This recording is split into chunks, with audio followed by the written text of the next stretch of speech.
here with us today. I think we're in for a treat. So Dr. Larry Whyte and his wife is here, Dr. Susan Whyte, here with us. Dr. Whyte is the distinguished professor and director of choral studies emeritus at the University of South Carolina in Columbia. But right now they live in Virginia, Blacksburg, Virginia, where he is, he doesn't really retire. He's still teaching and conducting, helping the Virginia Tech as well. So give him the time. So Dr. Whyte. Thank you.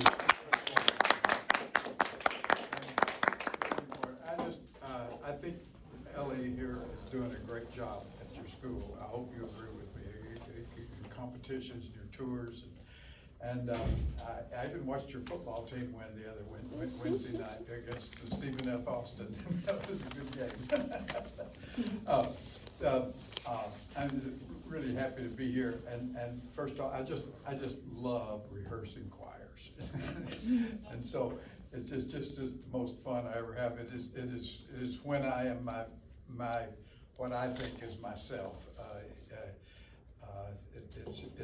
Performing is just a little bit better than rehearsing,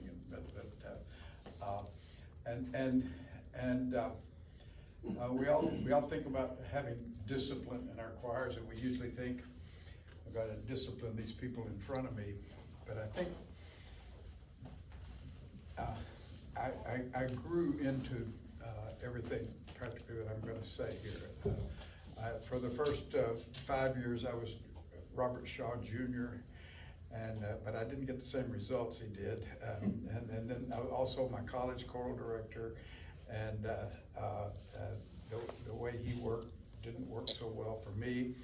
And I started off I had a practice job, but then I was at a community college down in Florida, and there was a distinguished conductor who was at that time was the executive secretary of ACDA, and he was a really fine choral director, and I used to get my choir just as good as I thought they could possibly be, and then invite him to come up and work with them, and he would transform them into like 50% better within 5 minutes. And I remember saying, "How did you do that?" And so for me, where I am is an evolution, but it may not be where you will go to.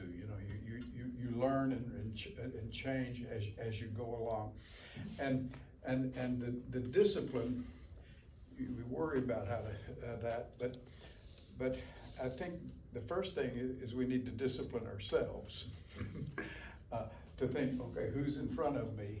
What do they need? How do we make this work for them? How do we make it work for the music in front of us? And hopefully we've picked music that is right for this group. I tended to over-challenge my groups a little bit, but by over-challenging them, I challenged them to do harder music than some people thought we ought to do. It helped me be a better teacher, how to figure out how to get them to do this piece, how to organize rehearsals in such a way, and organize rehearsals in such a way that they want to stay in the group. It's not just the organizing rehearsal to teach the music, but to make it enjoyable for them. And do any of you recognize this sequence of numbers on the board here? What is it? That's the Fibonacci series. That's the Fibonacci series. Each one of these numbers is about two-thirds of the previous number. The previous number is about two-thirds. And there's something in nature and in human psychology that seems this kind of thing keeps coming up. A symphony.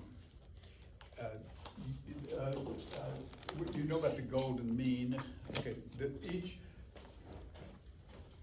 this number is the golden mean of this number. That's the way it works.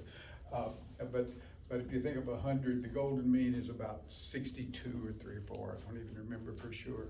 But a symphony, the recapitulation occurs sometimes around the golden mean, and introduction. Even Bartok composed music, and his timeline was this with his music reading, and paintings in nature will sometimes has the focal point in the painting is not in the center of the painting, but is about 62 to 3 or 4% across the way. And if you look at it, it's got little things going up.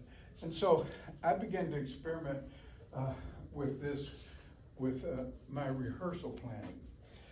Probably the most valuable thing I got out of an education course, probably the only thing I got out of an education course, when I look back, I can't remember what but they at the time I was in graduate school, they said that the average attention span was about 15 minutes, or maybe less now.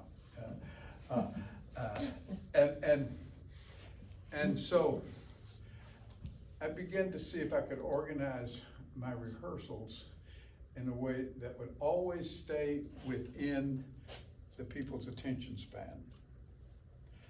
And then that and this playing around with the golden mean got me going. And if you look at this number sequence,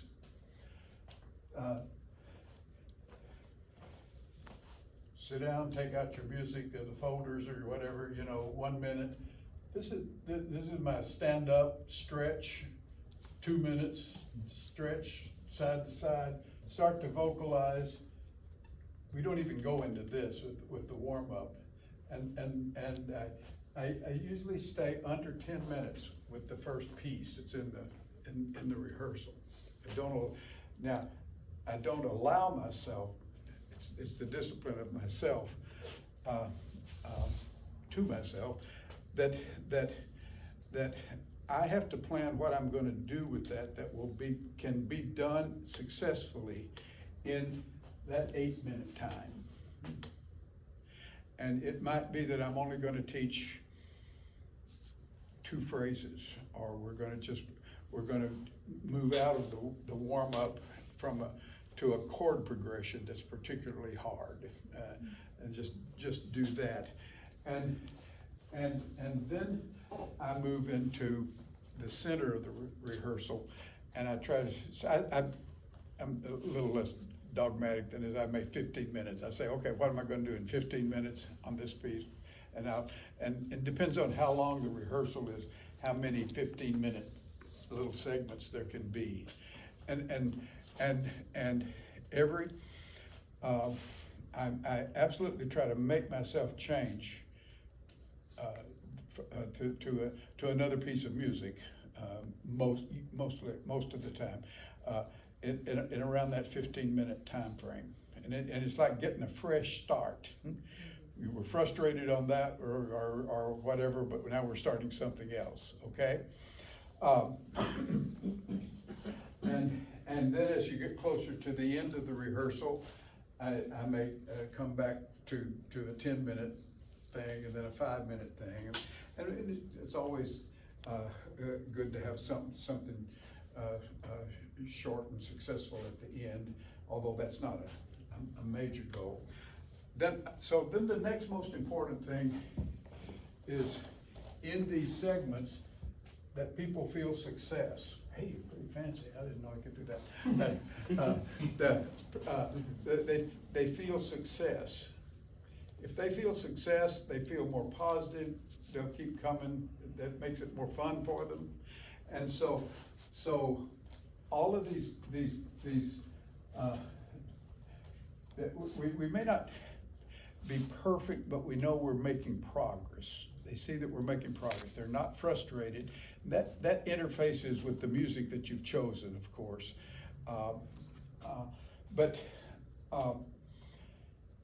And then the ordering of the pieces in the rehearsal. They're most enthusiastic, concentrated, moments are somewhere up in this segment. How much can you get away with up in the middle of it? And so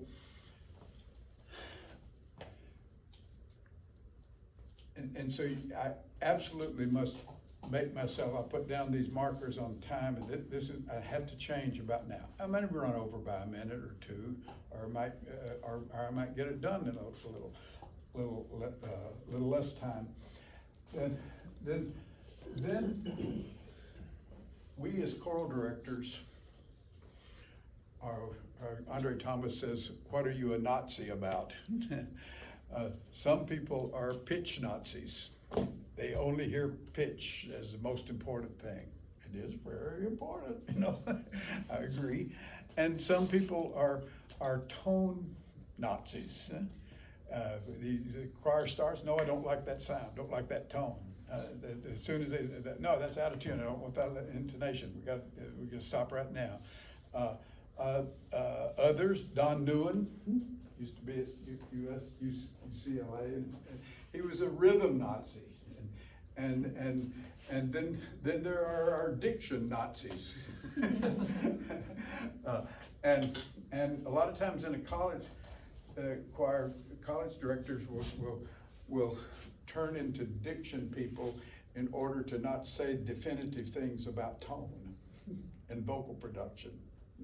Just get the vowel to match. This is the vowel I want. We put the consonant here, and I'm not going to tell you anything about how to make that vowel with your voice.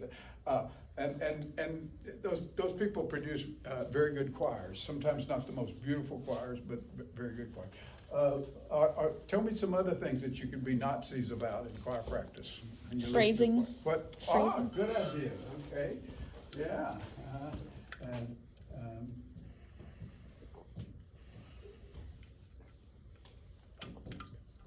Phrasing. All right. Anything else? Expression. What? Expression. Said Expression. expression. Okay. Yeah. Relationship of words to music. I call that expression too. How is it?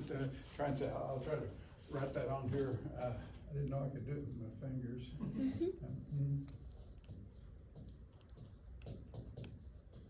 Good.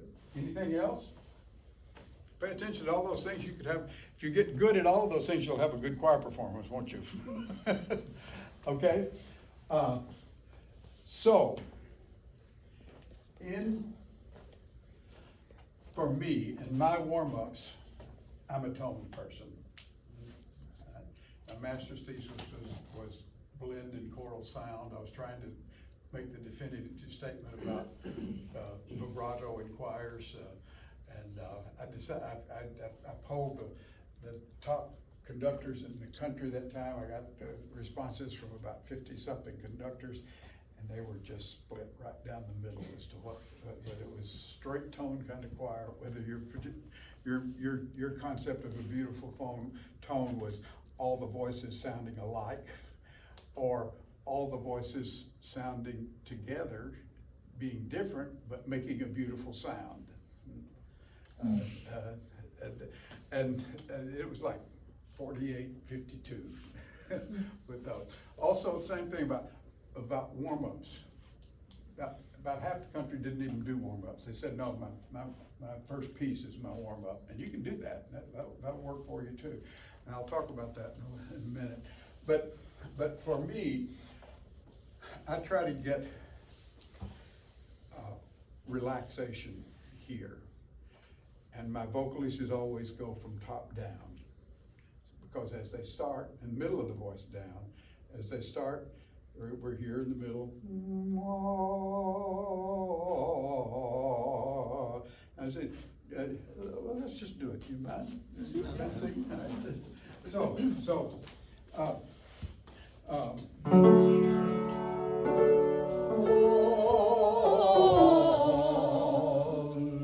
go and.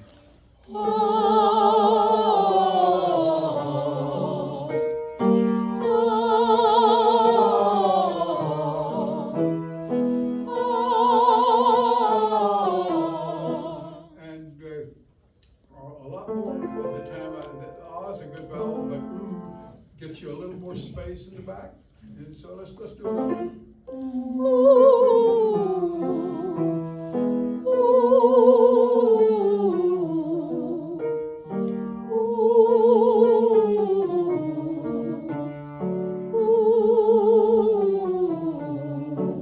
How do you feel on the bottom note?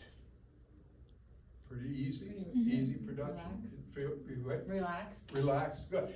If your external muscles of your neck, shoulders, jaw, and even the swallowing muscles in the back, if they are relaxed, the muscles work from outside to in. You get the outside muscles relaxed, and then the inside muscles relax and go along with you. You can't just say, relax my swallowing muscles. It has to come about from a different perspective.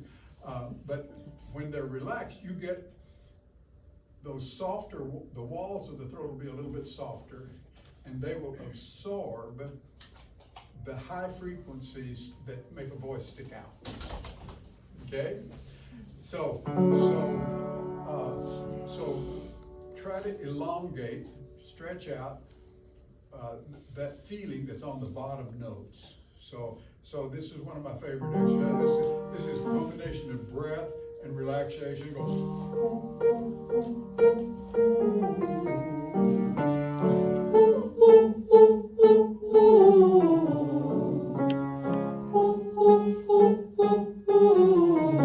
And all music doesn't go down. Some of it has to go up, doesn't it? So you want to maintain that relaxation.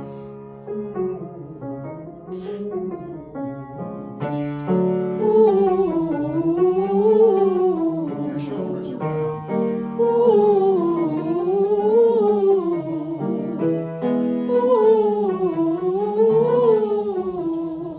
So I start nearly every rehearsal with this. And then, now, some of the music has to sustain and keep relaxed, okay? We've just been relaxed on the bottom. We've been stayed relaxed about the sound I'm hearing. You're still relaxed going up, but let's go.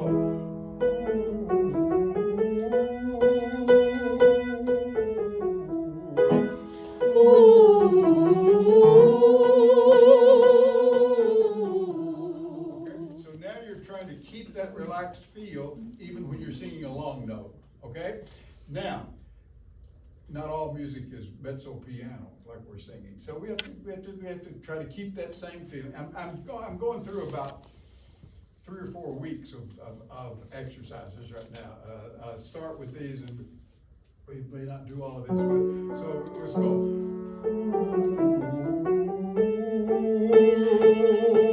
Crescendo the top note, and don't let anything change here.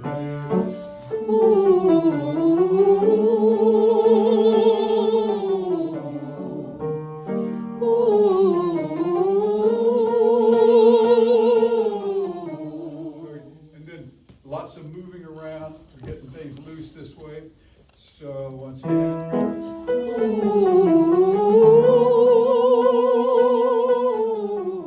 what's the one thing we haven't done?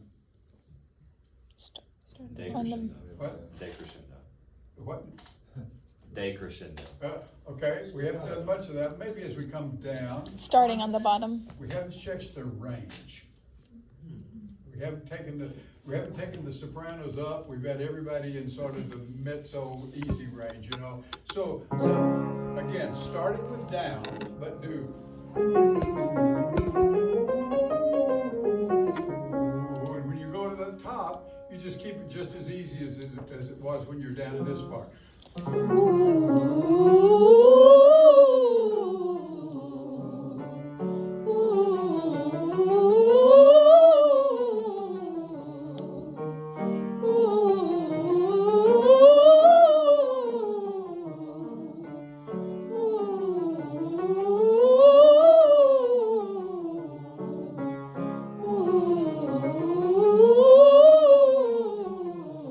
After about the first month, so we might go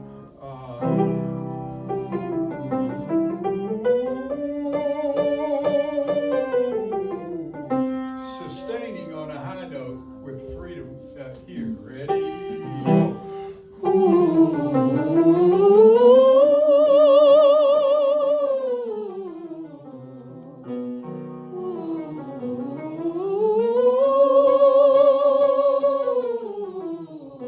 I'm listening to the choir to see if there are voices that are sticking out or voices that are straining.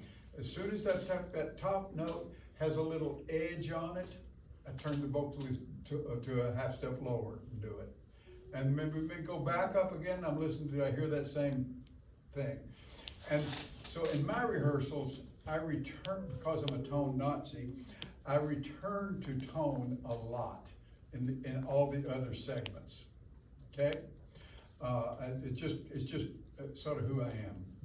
But I want to talk about putting the pieces in an order. I did church music for 30-something years, and I used to say I have to work one anthem. Gordon was always late, so if it had a hard tenor part, I had to wait till Gordon got there.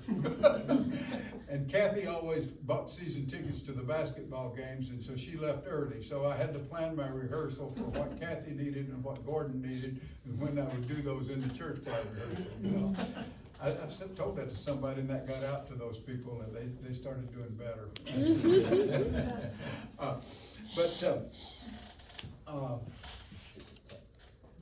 So because my vocalises are basically tone quality things, and I'll do some other things that you can do and warm up in a minute, but I picked the first piece to be a piece that uses the tone quality that we have just established in the warm-up. And also, that piece is usually mostly homophonic, so everybody has the same thing at the same time, and a sort of a softer, slower, prettier tempo, and we're building the habit that we started in the vocals, okay? Building the habit that we started in the vocals, okay? And that piece needs, the reason it needs to be an easy piece is because you just want them to think about their voice and how their production is working. And as soon as you introduce something that's real high or real exposed or very loud, you know, suddenly you're testing the limits of what you've just done. So I want it to happen in the ensemble with a beautiful sound. And that piece for the whole semester, we go out to a church, we want to see what the acoustics are like, we sing that piece first. I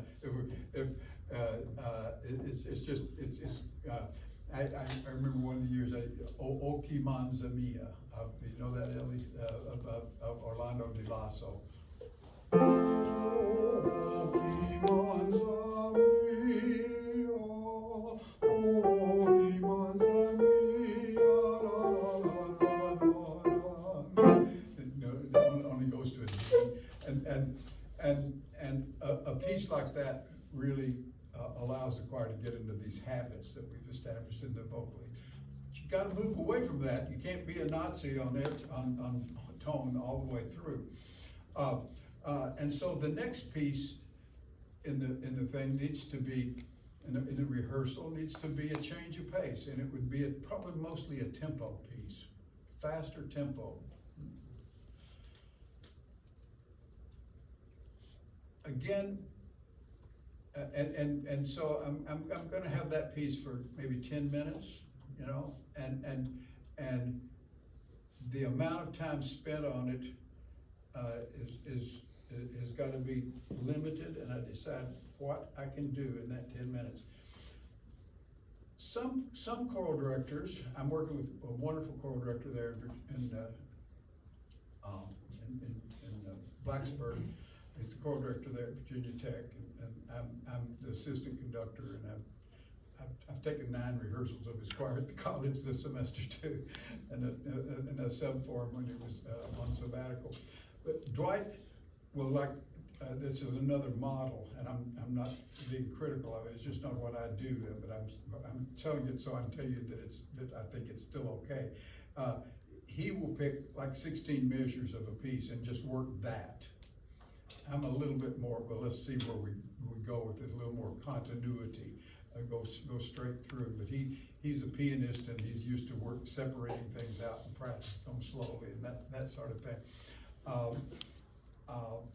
His advantage is that he does get more detail.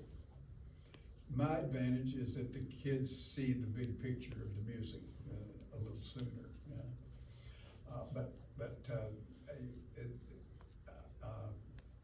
When you start planning segments in the rehearsal, you'll be a little more like Dwight, because you gotta limit your time. 10-minute segment, we're gonna pick these places. Now, it depends on what you want. I wrote the word success up there.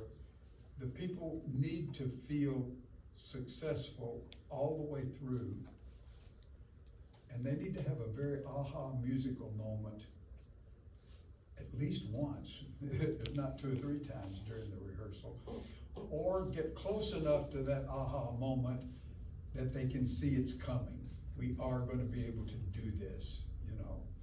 And so that makes you limit sometimes the amount of material that you will actually expose them to. We just do these 2 pages.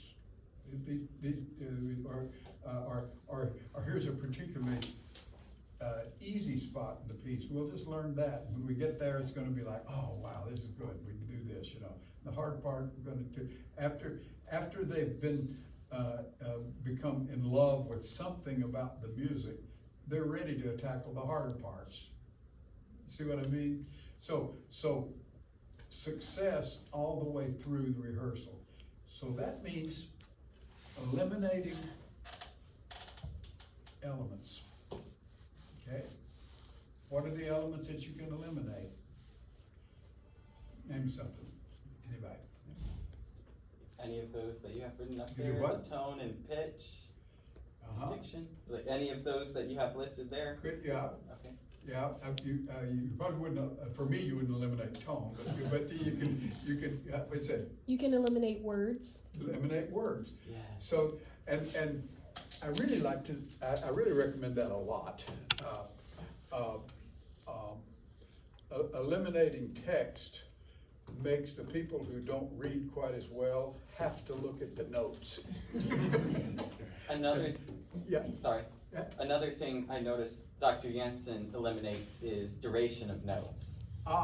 So it helps with timing. Because Good, everyone yeah. has to be Yeah, on time. yeah. You can actually sing a slow, pretty piece staccato, and you hear the changes of the chords, and it eliminates those sliders. Church choir. They have to know what they're going to do right. Bang, just like that. So singing staccato, that also saves the voices. Yeah. You've got a whole note, why hold, if you've got it right, why hold it 3 more beats, you know? just rest and go to the next note you're gonna sing. That's all right, yeah. So exactly, eliminating duration. Anything else? What about when you're teaching rhythm? Count singing. What? Count singing. Count singing. Mm-hmm. I like that too, although I had people that in my community chorus that groaned every time I asked them to do it. Not cola voce. Yeah, count singing. Okay, how about eliminating everything and saying the words in rhythm? Yeah, just speak the text. A lot of times when it's fast, your brain is having to go between the notes you're having to sing and the words you're having to sing. I can read the notes or I can read the words, but I can't read them both at the same time fast. You know, so breaking it down that way. And anything else? I like to use count singing also in doing phrasing. 1 and 2 and 3 and 4 and 1 and 2 and 3 and 4. You know, measure your dynamics that way and control what you're doing with the dynamics. Now, I was supposed to do Earth Song on this trip. Frank, you can, Yeah, it was, what? Frank? Yeah, and I was really planning to do that count singing in decrescendo, because that's the way it does every measure like that. To try to control that, you know that piece, Earth Song. It's a really good piece. I had never done it, but I was going to do the Mississippi Collegiate All-State, and they had it scheduled for this coming Tuesday. And I guess the commission wasn't famous enough, and they had to cancel it for lack of the numbers coming to it.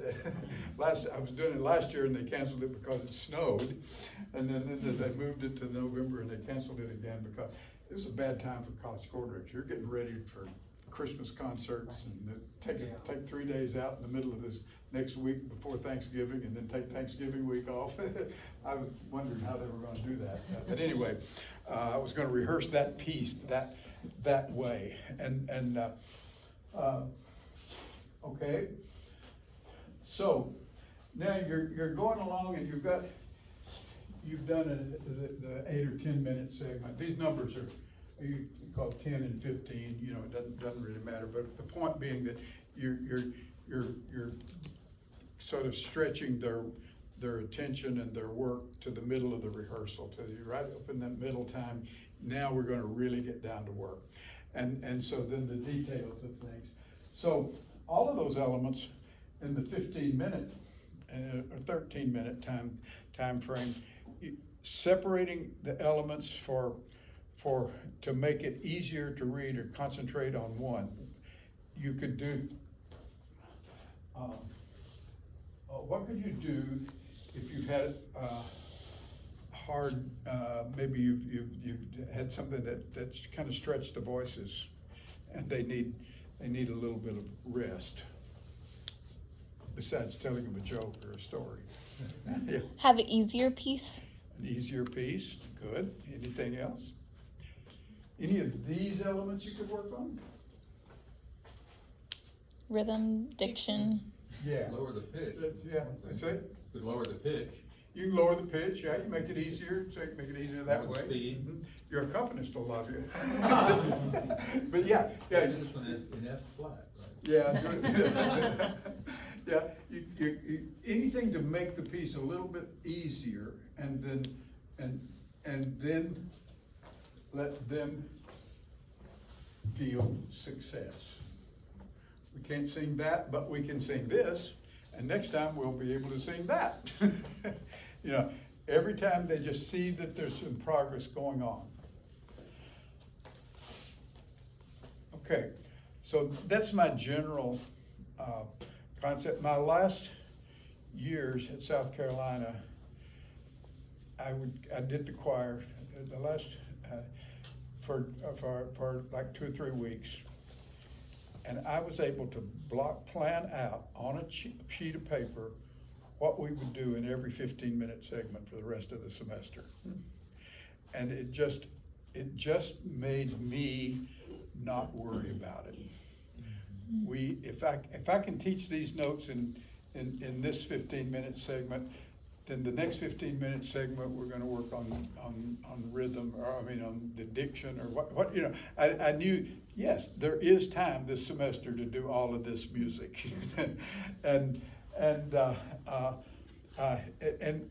it just eliminated my stress, because I see all this music and all of this time, and I don't know if it's going to happen or not. Yeah.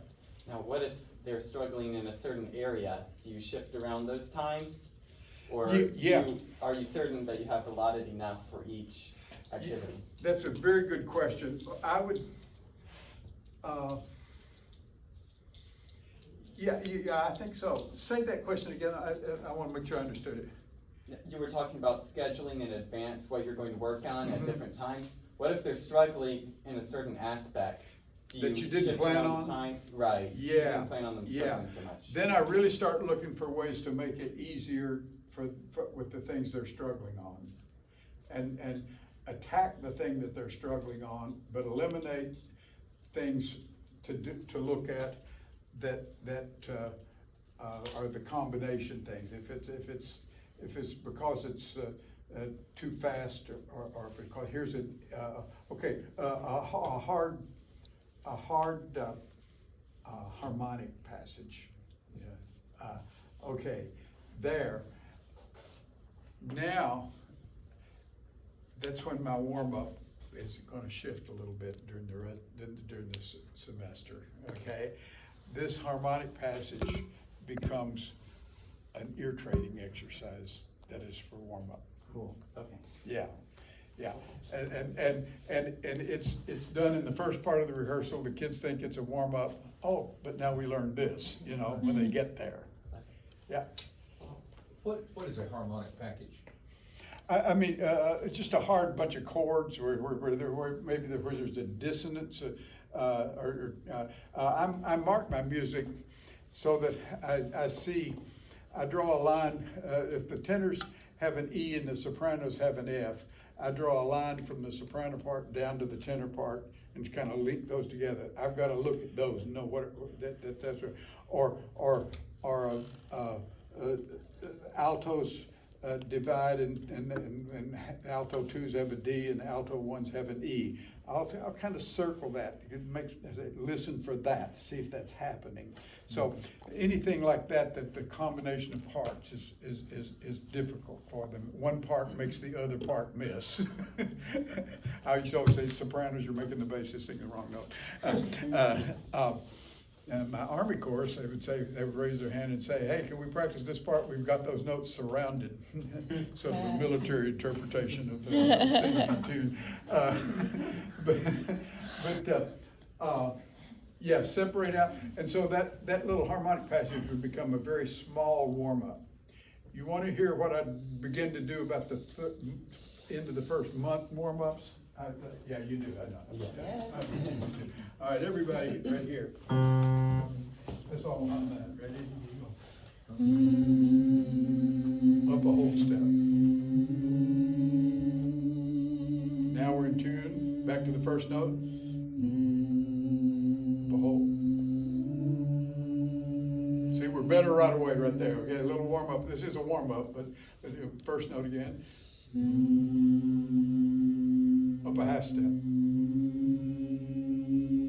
Okay, we want to eliminate that fuzz at the beginning. Down a half step. Up a half step. Up another half step. Up another half. Down a half. Down a whole. Okay, so now we're working whole steps and half steps. Okay. I'm having to go. That's kind of the first day. Let's do day 3. Back to first note. Up a hole. Up a hole. So far that sounds tonal. Another hole. That was harder because it wasn't part of the scale, wasn't it? Okay, back to the first note. Up a hole. Up a hole. Up a hole. Up a hole. Up a hole. Up a hole. Right, you just sang a whole tone scale. A little flat, but you sang a whole tone scale. Okay, so warm-up exercises of whole and half steps. All right, first note again. Here you go. Women up a whole step. Women. Men stay on the first note. Another step up, women. It's a good third. Men up a whole step, women down a whole step. Men up a whole step. Up another whole. Higher on that. Okay, we're out of tune on that, so I'm not going to let you get away with that. We start here again. Okay, here we go. Everybody here? Men up a hole.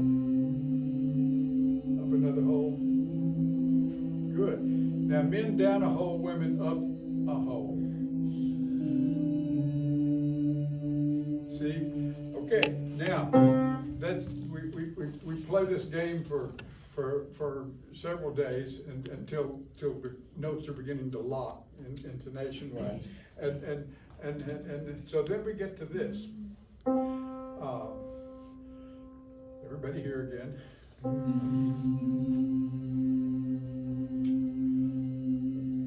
Women up a half step. Men up a half step. Men up a half step. Women up a half step. Whoever gets there first, the second ones have to tune to them. Okay? Now, let's do this. Let's back here again and go.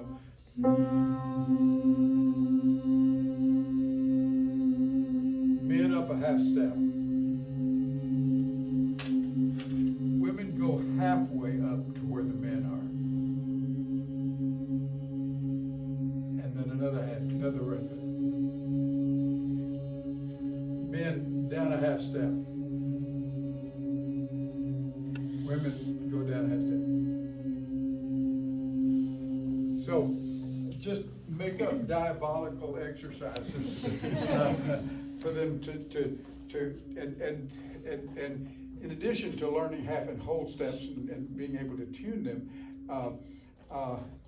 I think the most important thing is to listen to what the others are doing, you know, tuning to that other section, and getting into the habit of listening to the other section. So my warm-up would be these kind of exercises, and I don't want I don't mind having them fail if it encourages them that, hey, we have to work harder, but I want to try to keep it successful all the way. You can do other things. You don't have to do just half steps, whole steps. Let's do it right here again. Men here, women here. That's a C. Go to G on my signal. Go to G. But you hear it come into tune? We want it to, okay?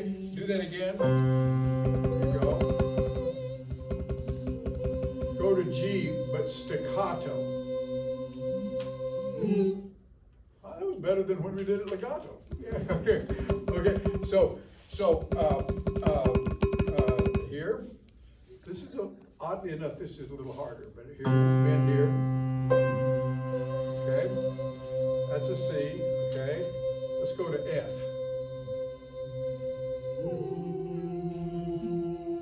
Back to the C. F. Yeah. It just takes a little repetition, and a difficult harmonic passage. You can figure out what they have to do. I was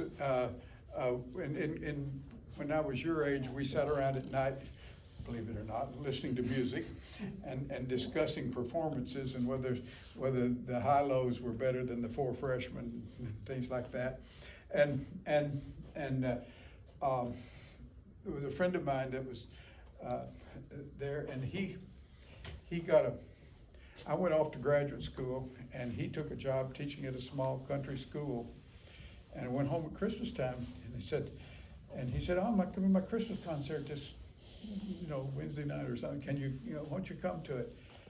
And I went to it, and it was fabulous. I just thought, this little country school had never had a choir, and he had this, and they sang beautifully. And I said, Lee, what did you do for that choir to get it to be that good in one semester? And I've carried this with me the rest of my life. He said, I looked at the music, and I said, what is it that they have to do in order to sing this? And he said, for instance, The Eyes of All Wait Upon Thee by Jean Berger. The bass is, this is the very piece he was talking about. It goes, The basses go.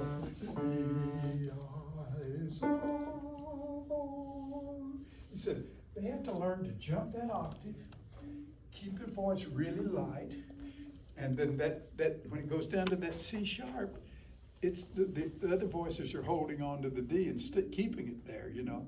He said, so I had to make sure the basses could jump an octave and keep it light. You know, sings the octaves. What's rocket science about that? If I want to teach them something, I teach them what they have to do to be able to do it. In the warm-up. Yeah, and you do it in the warm-up until they do that, and holding that note against it. This is harder with church choirs, so once a week and all that. I understand that. I tried some of these exercises with my church choir, and I thought, I don't want to know. They can't do that. Yeah. 15 minutes. Yeah, I just wanna let you know you got 15. Okay, so, Quarter past. so in those segments, you can work on different things. This phrasing with count singing is wonderful. That'll make the expression.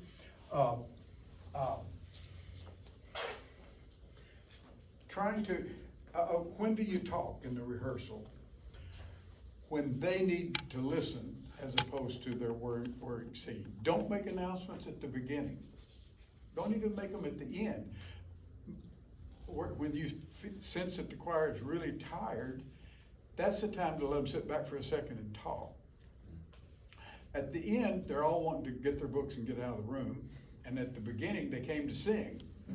They came there to sing. So try to, and this isn't always possible, and it's not an unforgivable sin. When you introduce a piece, go for the element that makes it the most attractive first.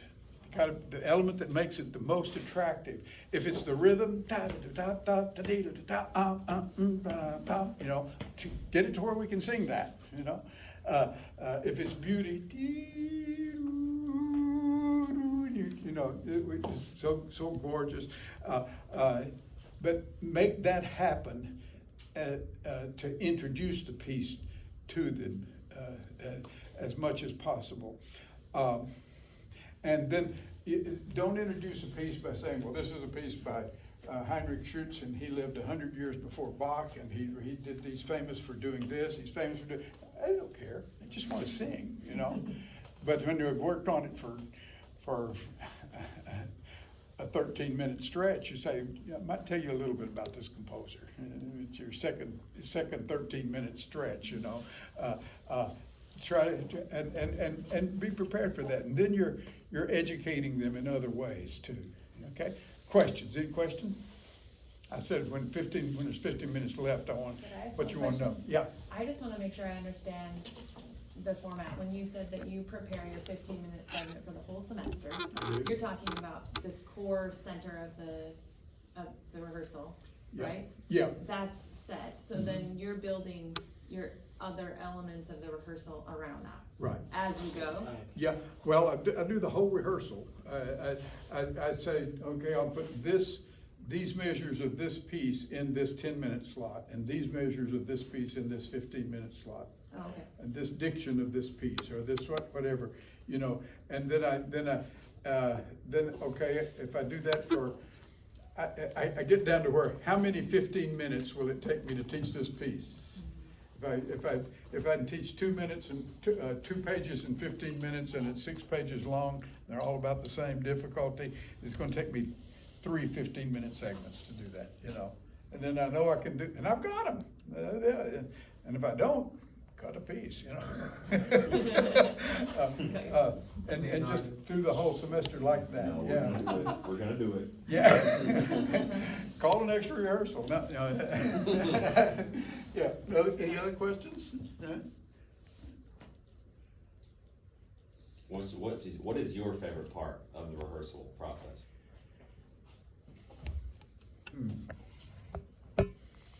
When the choir experiences success and they feel like, yes, we've got this, you know,